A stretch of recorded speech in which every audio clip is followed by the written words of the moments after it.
لوگ اکثر ملتے ہیں، سلام علیک ہوتی ہے، ملتے جاتے وقت کہتے ہیں دعاؤں میں یاد رکھیے۔ کچھ لوگوں نے اس کو مذاق بھی بنا دیا ہے، دعاؤں میں اور دعوتوں میں یاد رکھیے۔ خیر یہ تو ایک مذاق کی بات تھی، لیکن کیا آلموسٹ سبھی لوگ اسٹوپڈ ہیں؟ یعنی منافقت اور نفاق کا یہ عالم ہے کہ آپ کی زبان سے کیا نکل رہا ہے اس کا احساس تک ختم ہو گیا، یعنی ان الفاظ کا دل سے دماغ سے کوئی تعلق ہی نہیں ہے۔ مثال کے طور پہ اگر میں آپ سے کہوں کہ بھائی دعاؤں میں یاد رکھیے، یا آپ مجھ سے کہیں کہ دعاؤں میں یاد رکھیے مجھے بھائی، تو میرا پہلا سوال یہ ہونا چاہیے، ٹھیک ہے میں جب اللہ سے کوئی چیز کی دعا مانگوں گا، میرے پاس تو تین ہی چیزیں ہیں مانگنے کی۔ ایک تو تعوذ کرتا ہوں میں، یا اللہ مجھے شیطان کے وسوسوں سے بچا لے، اعوذ باللہ من الشیطان الرجیم۔ زیادہ سے زیادہ اور ڈیٹیل میں قل اعوذ برب الفلق، قل اعوذ برب الناس، یہ اللہ کی سیکیورٹی میں آنے کا بہترین فارمولہ ہے، سمجھ کے دل سے منہ سے نکلے بات، کامن سینس۔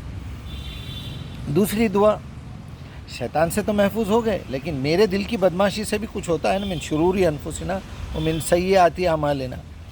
پھر میں کہتا ہوں کہ ربنا ظلمنا انفسنا وان لم تغفر لنا وترحمنا لنکونن، یہ میری دعا ہے۔ پھر یہ سب ہو جانے کے بعد میں بولتا ہوں کہ ایاک نعبد و ایاک نستعین، تو عبادت کے لیے پیدا کرا، تو میں تیری عبادت کرنا چاہ رہا ہوں، ذرا ایاک نستعین، تجھی سے مدد مانگ رہے ہیں کہ عبادت کیسے کریں۔ تو پھر اہدنا الصراط المستقیم، مجھے ہدایت دے ایسی چیز پہ جس سے میں استقامت سے موت تک پہنچ سکوں۔ یہ میری دعائیں ہیں۔ اگر میں دعوت دے رہا ہوں دین کی تو میں رب اشرح لی صدری یسر لی امری بولوں گا، یعنی میری زندگی کے مقصد سے عبادت کے لیے، دعوت قرآن کے لیے جو ریکوائرمنٹ ہے میں اللہ سے مانگوں گا۔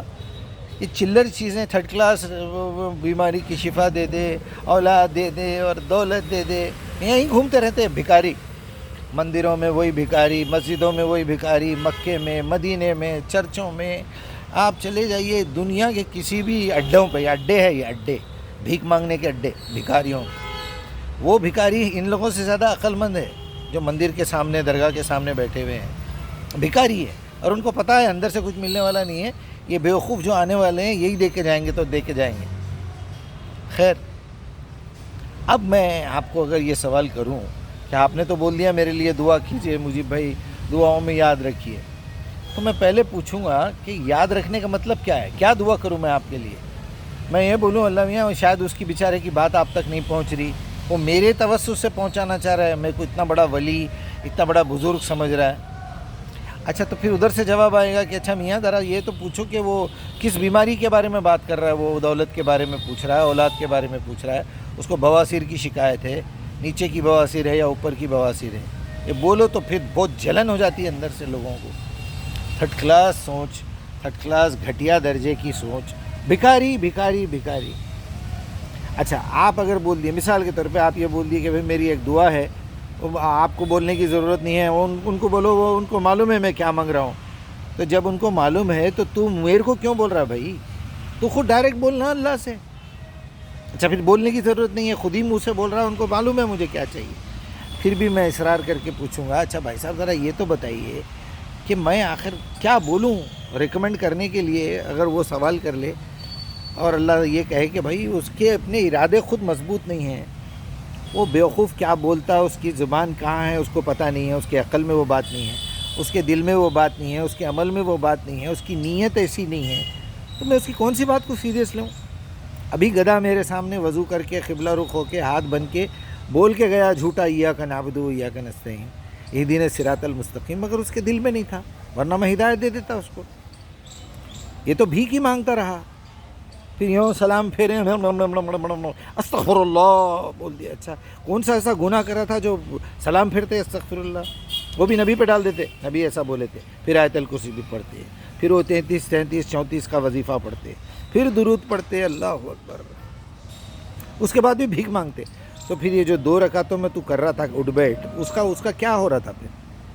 چلیے لعنت بھیجیے ایسے لعنتیوں پہ۔ آئیے موضوع پہ دعا کی، یعنی اگر کوئی میٹر میں یہ بول دوں یا کوئی مجھے بول دے کہ بھائی مجھے 2 کروڑ روپے کی ضرورت ہے، ذرا آپ اللہ میاں سے بات کرے وقت دعاؤں میں میری بھی دعا وہاں تک پہنچا دیجیے۔ پہلے تو آپ یہ بول دیے کہ بھائی ان کو پتہ ہے مجھے کیا چاہیے، رات دن میں 2 کروڑ کی بھیک مانگ رہا ہوں، تو کیا میرے بولنے سے وہ اپروول مل جائے گا آپ کو؟ چلو تھوڑی دیر کے لیے مان لو کہ تم بے غیرت ہے، تم بھکاری ہے، تم گنہگار، ہم تو گنہگار ہیں، وہ اللہ تک ڈائریکٹ نہیں پہنچ سکتے، اس لیے ہم اولیاء کا والیوں کا واسطہ لگاتے، نبی کے صدقے میں مانگتے۔ چلو نبی کے صدقے میں تم ہے ہی صدقہ کھانے کے لائق بے غیرت، تیرے کو اگر نبی کے صدقے میں مل گیا، اولیاء کے صدقے میں مل گیا تو الو کے پٹھے گدھے، تیرے کو اتنی عقل نہیں ہے کہ جتنا زیادہ ملے گا اتنے زیادہ کا حساب بھی تو دینا پڑے گا نا پاگل۔ یعنی اللہ نے جو تیرے لیے پلان بنایا تھا، لا یکلف اللہ نفسا الا وسعہا، کسی متنفس پر اتنا بوجھ، اتنا بار نہیں ڈالتا جتنا اس میں طاقت نہیں ہے سنبھالنے کی۔ بے غیرت تیری 40 کلو اٹھانے کی طاقت ہے اور تو 80 کلو مانگ رہا ہے۔